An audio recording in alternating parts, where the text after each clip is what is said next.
Os holofotes estão todos voltados ao nosso país. Os olhos internacionais e das pessoas aqui do nosso país estão todos voltados a este mega evento, que trata-se do maior evento de entretenimento e diversão do mundo, chamado a Copa. Até o dia 13 de julho, dia em que ocorrerá a final no estado do Maracanã, ou seja, durante esse período de 31 dias, 64 jogos serão realizados em 12 cidades sedes já definidas. E com certeza, a estatística que se tem é de que a metade da população da Terra, ou seja, algo ao redor de 3 bilhões e 500 milhões de pessoas, assistirão por algum dos canais de televisão estes jogos. E ainda outros, algo ao redor de 3 milhões e 700 mil pessoas assistirão os jogos nos estádios. Eu trouxe aqui como roteiro para esta palestra 5 grandes tópicos, sendo o primeiro, cenário do futebol mundial e brasileiro. Como que está o cenário atual destas 31 seleções, principalmente, que estão vindo para a Copa do Mundo aqui no nosso país? Traçando um paralelo, como que está o futebol nacional? O nosso futebol brasileiro em relação a estas 31 seleções que diretamente serão nossas concorrentes. Quais são as marcas das Copas recentes? A de 2010 da África, a de 2006 da Alemanha. Aliás, qual será a marca da Copa no Brasil em 2014? O terceiro tópico no nosso roteiro trata diretamente sobre a Copa do Mundo no Brasil, os impactos e oportunidades, e finalmente falaremos sobre desafios e o grande legado deste mega evento Copa do Mundo. É interessante como um evento como a Copa do Mundo, o futebol em si, como ele atrai pessoas.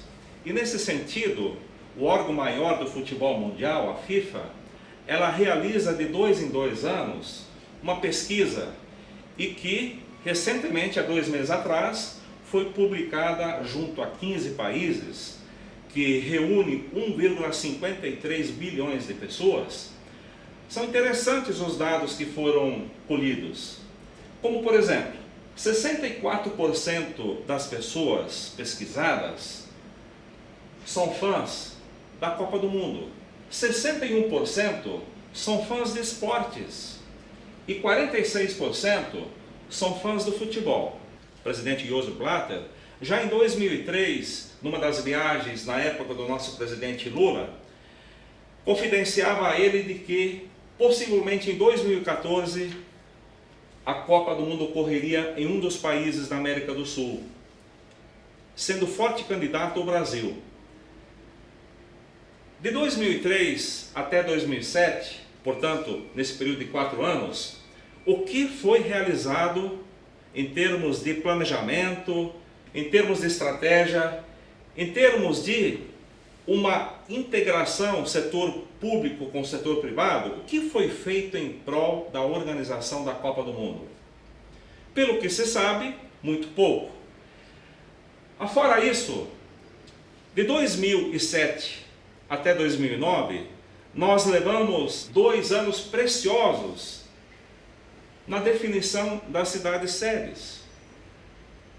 Nós queríamos, desde o princípio, 12 cidades sedes para a realização dos 64 jogos. Aliás, a Copa de 1950, ela foi realizada na metade dos estádios e cidades sedes que nós teremos agora em 2014, que são 12.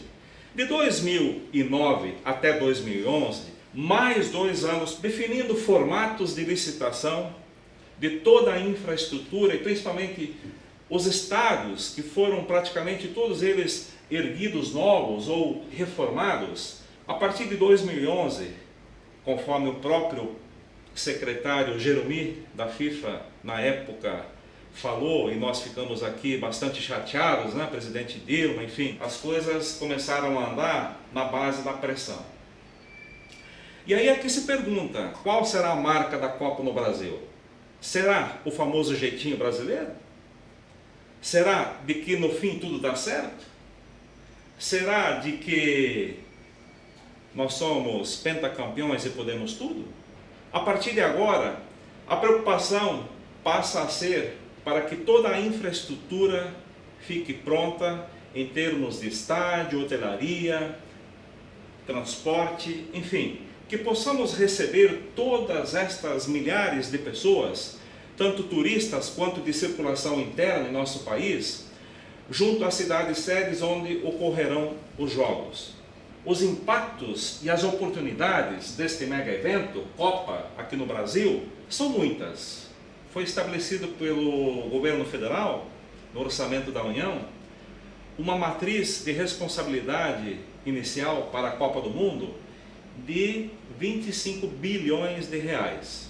E o que se vê é que em estádios nós já gastamos 8 bilhões de reais, é o valor na verdade mais considerável, juntamente com a infraestrutura da hotelaria, de transportes, enfim, já passamos a matriz de 25 bilhões, já estamos algo ao redor de 32 bilhões de reais.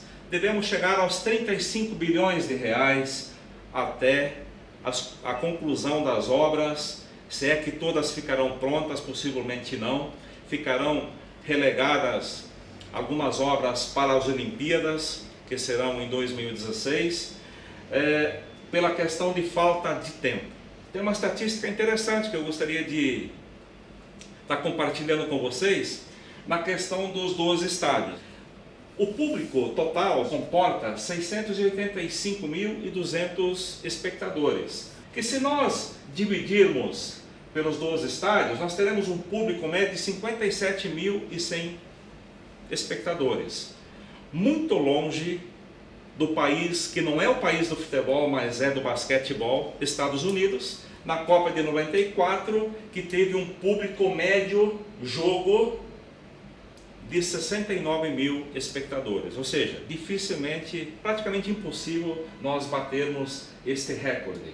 E se nós pegarmos os 64 jogos que serão realizados e multiplicarmos pela capacidade plena total de cada estádio, 57.100 espectadores, nós alcançaremos o máximo de público de 3.654.000 espectadores.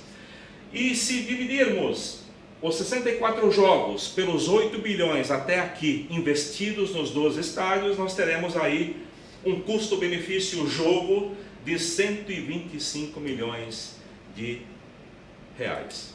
Certamente destes 12 estádios nós teremos alguns elefantes brancos, como já aconteceu na Copa de 2010. Aliás, a África conta com 9 elefantes brancos de 10 estádios construídos. Certamente aqui dos 12 nós teremos 4 a 5 estádios elefantes, que claro, serão elefantes para efeito de jogos de futebol, mas poderão ser utilizados para shows e outros atrativos. Agora vejam os impactos que um mega evento como Copa do Mundo traz a um país, os reflexos imediatos que nós teremos aqui no Brasil em 2014 e seguintes.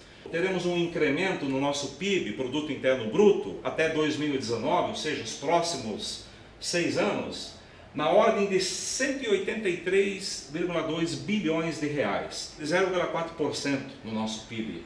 Está previsto um valor de 9,4 bilhões de recursos, de receitas provenientes de turistas que virão até o nosso país, que acompanharão certamente as suas seleções e irão querer conhecer tudo que nós temos de bom aqui no nosso país. Está previsto aí uma movimentação de pessoas internas, algo ao redor de 3 milhões de brasileiros, saindo de suas cidades, de seus estados para outras cidades e estados para acompanharem os jogos da seleção e de outros selecionados. Assim como também nós estamos esperando algo ao redor de 600 a 700 mil pessoas, turistas vindo de outros países. O interessante é que nós teremos a geração de 381 mil empregos temporários, que na verdade já esses empregos eles vêm gerando desde o anúncio da sede da Copa no Brasil em 2007 e claro, hoje está no auge, né? Mas é um número extremamente significante. Assim como empregos fixos que nós geraremos, algo ao redor de 332 mil. Se nós considerarmos de que A FIFA, no ano de 2012, teve uma receita total dos seus 207 países associados de 250 bilhões de dólares, e nós, o Brasil, contribuímos no mesmo período com 12 bilhões de reais, ou seja, 5% do total da receita gerada pela FIFA. É muito pouco, é muito pouco. E estes 12 bilhões de reais no nosso país, gerados pelo futebol, eles são acompanhados diretamente por apenas 300 mil empregos. Espera-se que a partir da Copa nós possamos passar da receita de 12 bilhões para algo ao redor de 62 bilhões. Claro que isto dentro dos próximos 6 anos, gradativamente. E possamos passar dos atuais níveis de 300 mil empregos para 2 milhões de empregos. Afora isto, nós teremos investimentos na ordem de 33 bilhões voltados à infraestrutura como estádios, que já mencionamos, aeroportos, hotelaria, transporte, saúde, educação, segurança e outros mais. Nós teremos, por exemplo, de toda a matriz, de toda a planta de investimentos da Copa, nós teremos um incremento de arrecadação tributária para o governo federal, estadual e municipais na ordem de 15 bilhões de reais. Dizem que a Copa do Mundo é igual a sexo de inglês. Ocorre de 4 em 4 anos o evento e que no final o resultado nem sempre é o esperado.